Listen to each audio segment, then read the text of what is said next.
यशोमती मैया के नंद लाला। माँ, माँ, माँ,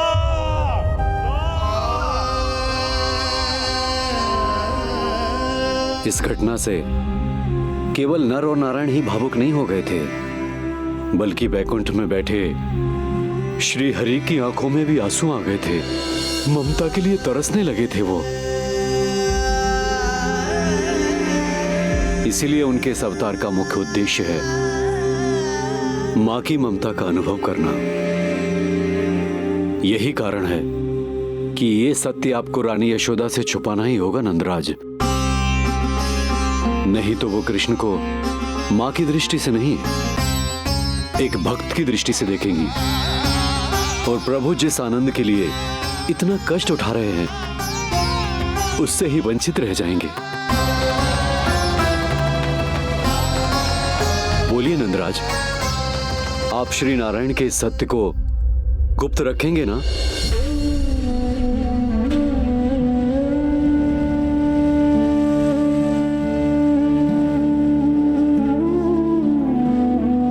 प्रभु ने मुझे कैसी दुविधा में डाल दिया है गुरु। यशोदा से तो ये सत्य मैं छुपा भी लूंगा, परंतु स्वयं से कैसे छुपाऊंगा? और बाबा होने को सुख, उसको अनुभव कैसे कर पाऊंगा? जो हो रहा है और जो भी होता है सब उनकी ही इच्छा से होता है नंदराज। इसलिए आगे का मार्ग भी वही दिखाएंगे। अब मैं चलता हूं नंदराज। राजा वसुदेव और रानी देवकी नामकरण के बारे में जानने के लिए व्याकुल हो रहे होंगे।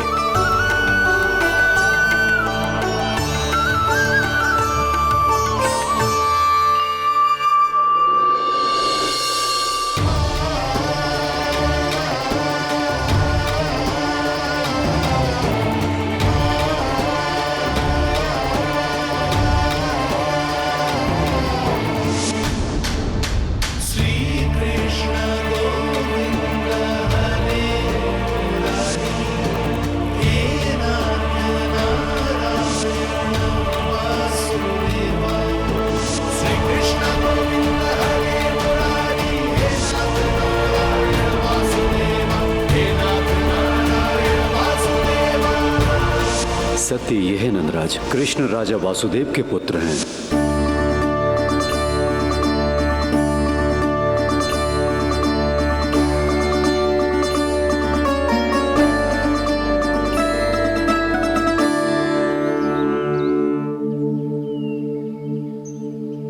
नंदराज, अपने आप को संभालिए और शांत चित्त से घर लौटिए।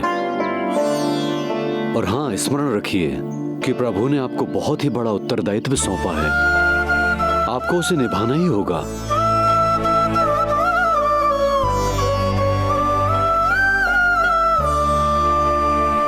प्रभु आपको शक्ति दे।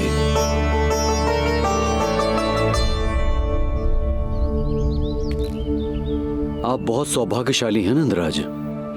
जो प्रभु आपके घर पल रहे हैं उनके बारे में सोचिए, जिनके यहां प्रभु ने जन्म लिया है। वो दोनों तो प्रभु की बाल लीलाओं से पूरी तरह से वंचित हैं।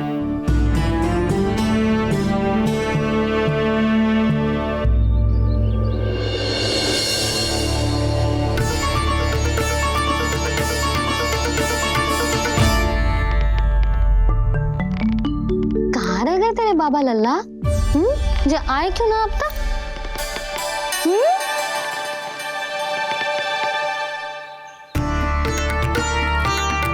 तेरा लल्ला मेरा ना है, वो तो मेरे आराध्य नारायण का अवतार। और ये बात मुझे यशोदा से छुपानी।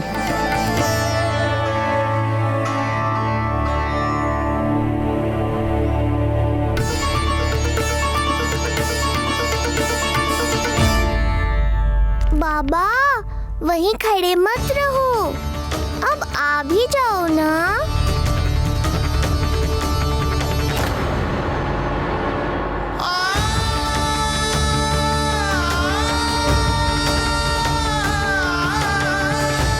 पग भी आगे बढ़ाने का साहस ना हो रो मेरा। हे प्रभु, आप ही बताओ, अपने आराध्य को, अपने इष्ट देव को अपने लल्ला के रूप में कैसे देख पाऊंगा मैं जानता हूँ बाबा, ये बहुत कठिन है, पर भीतर तो आओ।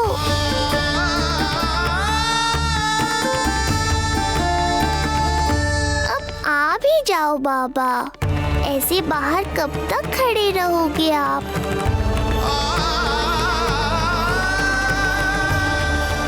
बस बाबा, बस आ जाओ भीतर, आ जाओ, आओ ना, आओ ना।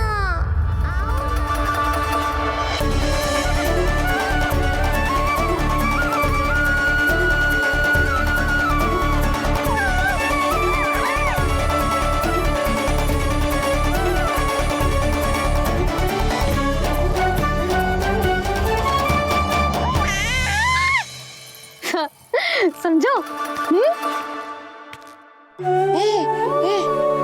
जब तू इधर उधर भाग रहा होगो तो तुझे बुलाने के लिए मैं तुझे ऐसे पुकारूंगी, कृष्ण। और जब तू शैतानी करेगो ना लल्ला, मैया को तंग करेगो, तो मैं तुझे क्रोध में ऐसे बुलाऊंगी, कृष्ण। हाँ। इसे सत्य पतो ना है, इसीलिए कितनी अच्छी तरह से मैया होने का कर्तव्य निभा रही, पर मैं अब बाबा होने का कर्तव्य कैसे निभा पाऊंगा?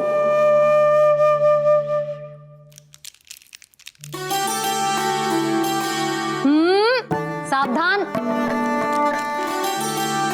इतनी अच्छी लगी तुझे बाबा की दीजे माला, कि मुंह में ले लियो तूने? मुंह में लेने की वस्तु ना है लल्ला। जैसे यशोदा आपको एक मैया की तरह सीख दे रही, मैं आपको बाबा की तरह शिक्षा कैसे दे पाऊंगा प्रभु?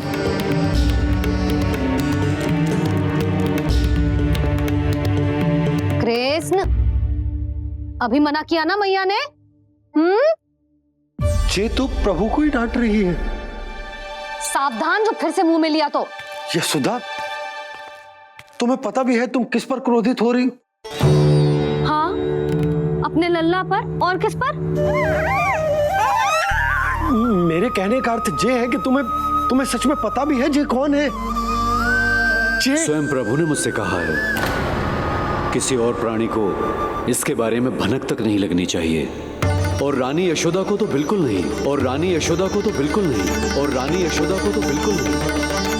यही कहना चाहते हो ना आप कि मैं गोकुल के राजकुमार को डांट रही हूँ? अरे पर मैया और बाबा का स्थान तो हर पद से ऊंचा होता है ना जी। माँ और बाबा को तो अधिकार होता है ना, प्रेम करने का भी और भूल पर डांटने का भी। बस यही बात आपको समझनी है बाबा, फिर सब पहले जैसा हो जाएगा।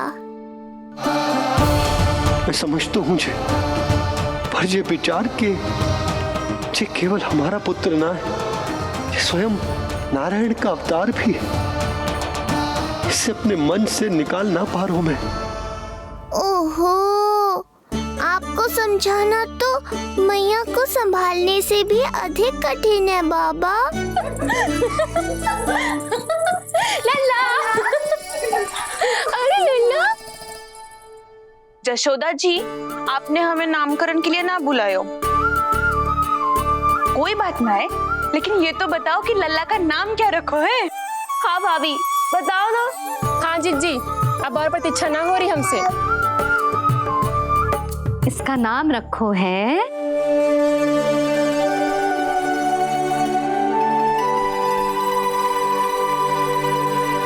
कृष्ण।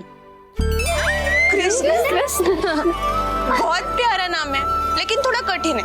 मैं तो इसे किशन बुलाऊंगी।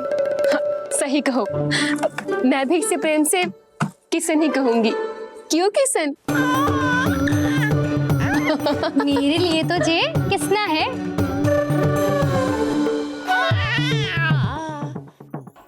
क्या कर रही हैं ये सब? बाबा, इन सब के लिए मैं केवल कृष्ण हूँ, भगवान नहीं। बस अब आप भी शीघ्र ही समझ जाओ ना ये। अरे तुम सब हाँ हाँ, बुरा मुझे भी लग रहा है, जो सारी की सारी पहले ही दिन मेरे लल्ला का नाम बिगाड़ रही है। किंतु इसमें भी इन सब का प्रेम ही छुपा है, और हम सब तो प्रेम से भगवान को भी प्यारा सा नाम दे देते हैं, है ना? हाँ। सत्य तो ये है कि कृष्ण नाम बहुत अच्छा है, किंतु मैं भी अपने लल्ला को प्रेम का नाम देना चाहती हूँ। कान्हा बुलाऊंगी इसे, कान्हा बुलाऊंगी इसे, कान्हा बुलाऊंगी इसे।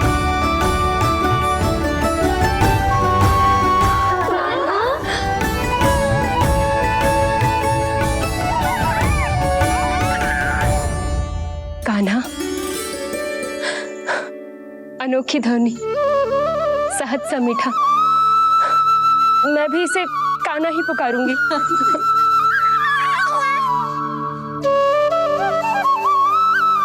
आप भी बुलाओ ना इसे। आप एक बार बुलाकर तो देखो, झट से पलट कर देखेगा आपको जी हमारा नटखट कान्हा। प्रभु, ये सब आपका सत्य ना जानती, पर मैं जानता हूं। अब इस मुख से आपका नाम केवल भक्ति भाव से ही निकल सकता है, वात्सल्य भाव से ना। जी के लल्ला का भी तो नामकरण हुआ था ना अपने लल्ला के साथ। हाँ भाभी, क्या नाम रखा गया है इसका? हाँ, बताओ ना। हाँ भाभी, बोलो ना। बोलो ना, बताओ ना जीजी। ना, देखो, एक मैया से उसके लल्ला का नया नाम बताने का आनंद मैं ना छीन सकती। यदि तुम सबको कान्हा के दाऊ का नाम जानना है तो चलो सबके सब रोहिणी जीजी के पास। हाँ, सही कहो, सही कहो। मैं अभी आई। हाँ,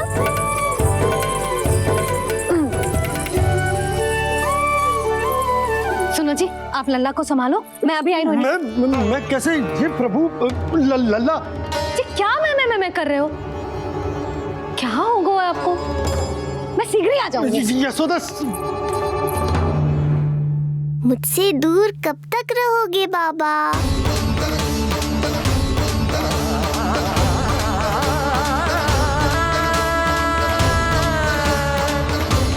एक बार मेरी ओर देखो तो सही।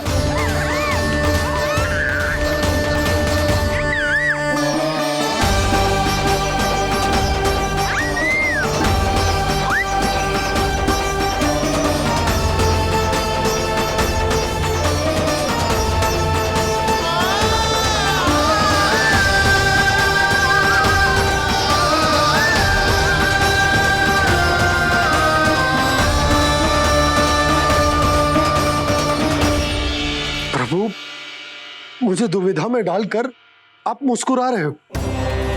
ये कैसी परीक्षा है?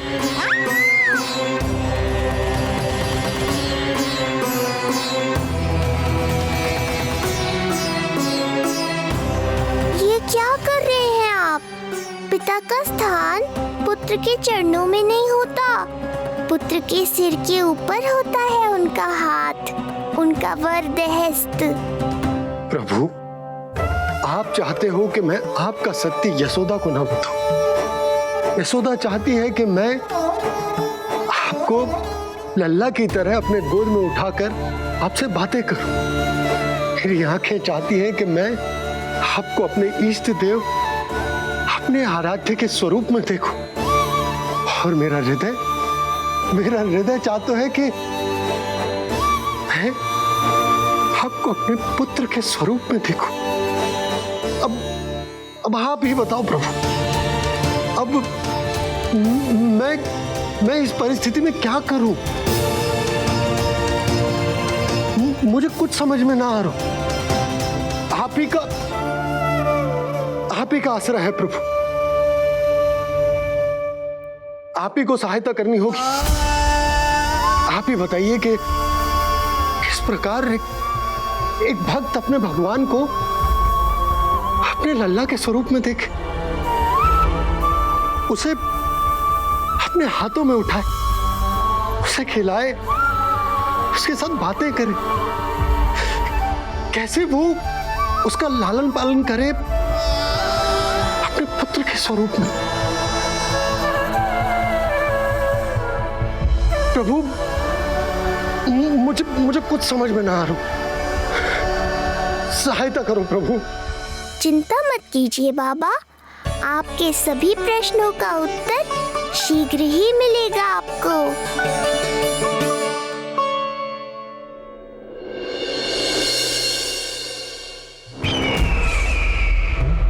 ऋषि गर्ग पधारे हैं महाराज।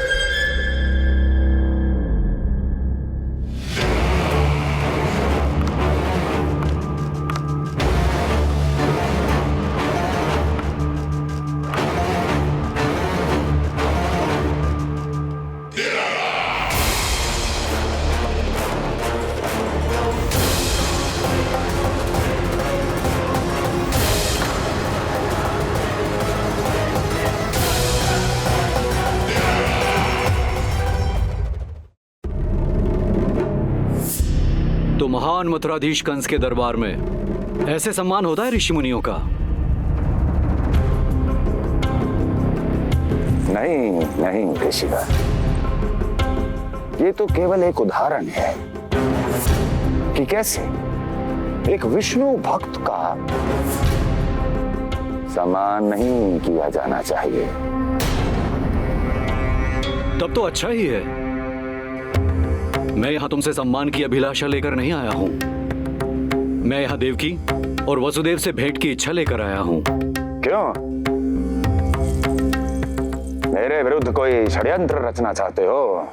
जो सदैव दूसरों के विरुद्ध षड्यंत्र करता है, उसका संपूर्ण जीवन इसी भ्रम में बीतता है कि सारा संसार उसके लिए षड्यंत्र कर रहा है। परंतु अन्य व्यक्तियों के पास इससे भी अत्यधिक महत्वपूर्ण कार्य होते हैं करने के लिए।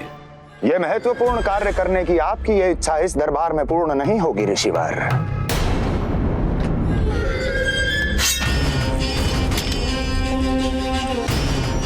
मैं आपको उन दोनों से भेंट करने की आज्ञा नहीं दूंगा। कैसे रोकोगे मुझे? कैसे? बड़ा ही विचित्र प्रश्न है, किंतु इसका उत्तर बड़ा ही सरल है ऋषिवर। जानते हैं मेरे दिन का आरंभ कैसे होता है?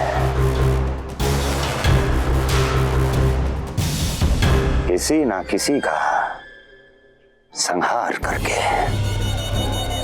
और यदि एक संहार और हो जाएगा तो मुझे क्या अंतर पड़ेगा? स्वयं से एक प्रश्न पूछो कंस, स्वयं से एक प्रश्न पूछो कंस। मेरा संहार करने के लिए, मेरा संहार जिस संकल्प शक्ति की आवश्यकता है, संकल्प शक्ति की आवश्यकता वो है तुम मैं, वो है तुम मैं। कर पाओगे मेरा संहार? जिस संकल्प शक्ति की आवश्यकता है, जिस संकल्प शक्ति की आवश्यकता वो है तुम मैं, वो है। कर पाओगे मेरा संहार? कर पाओगे मेरा संकल्प शक्ति की आवश्यकता है, संकल्प शक्ति की आवश्यकता। बोलो कंस, बोलो। यदि मैंने श्राप दे दिया, यदि मैंने श्राप, तुम्हारा कौन सा कवच तो तुम्हारा उसे सत्य होने से रोक पाएगा, उसे सत्य होने से रोक पाएगा? बोलो कंस, बोलो। यदि मैंने श्राप दे दिया, यदि मैंने श्राप, तुम्हारा कौन सा कवच तो तुम्हारा उसे सत्य होने से रोक पाएगा, उसे सत्य होने से रोक पाएगा? ऋषिवर, यदि आपके हृदय में स्वामी के विरुद्ध षड्यंत्र करने की इच्छा नहीं है, तो महाराज भी आपको किसी से भेंट करने से रोकना नहीं चाहेंगे, है ना महाराज?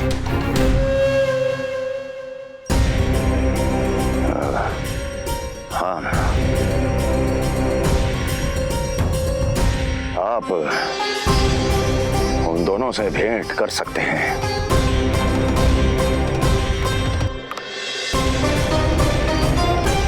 दुर्जन, इन सब पर दृष्टि रखो। अब सब कुछ सुनकर आना, सब कुछ भी छूटना नहीं चाहिए। जाओ।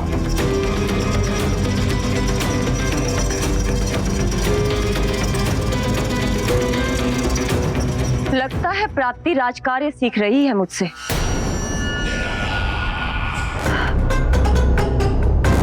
उचित समय पर सही सुझाव दिया तुमने प्राप्ति। अब आसानी से पता लग जाएगा कि ऋषिगर के यहाँ आने का वास्तविक कारण क्या है महाराज।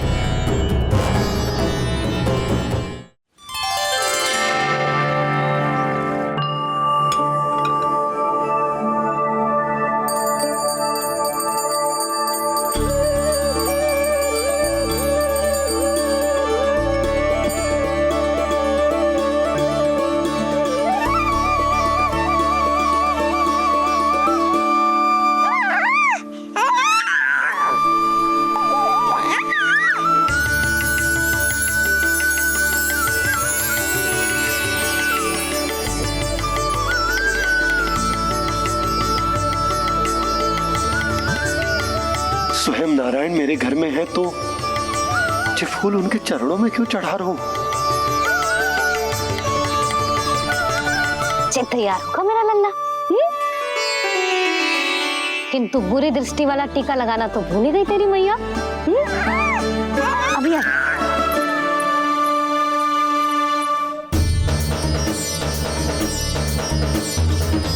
ओहो,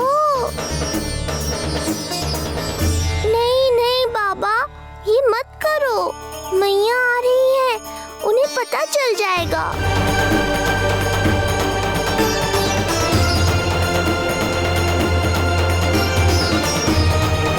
ये फूल तो आपके चरणों के लिए ही बने हैं प्रभु, इन्हें स्वीकार करें। बाबा, ये सत्य मैंने आपको अपना साथ देने के लिए बताया था, अपने आप को फंसाने के लिए थोड़ी ना।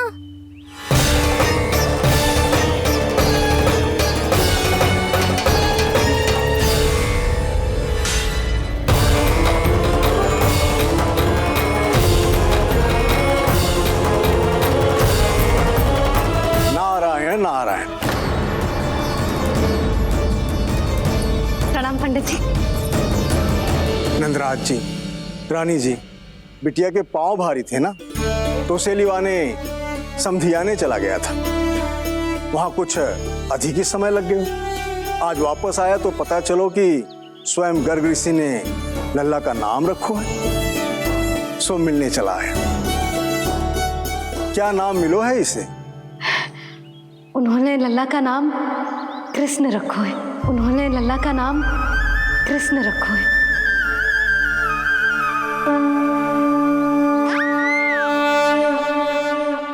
कृष्ण, आहा, उत्तम, अति उत्तम, बहुत मधुर नाम है।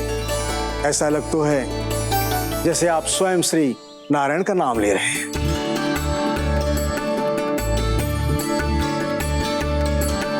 स्थिति को और गंभीर मत बनाओ पंडित जी। आपको तो बाबा के प्रश्नों का उत्तर देना है। एक बार मेरी ओर देख लो, आपको स्वयं ही पता चल जाएगा कि आपको इस समस्या को कैसे सुलझाना है।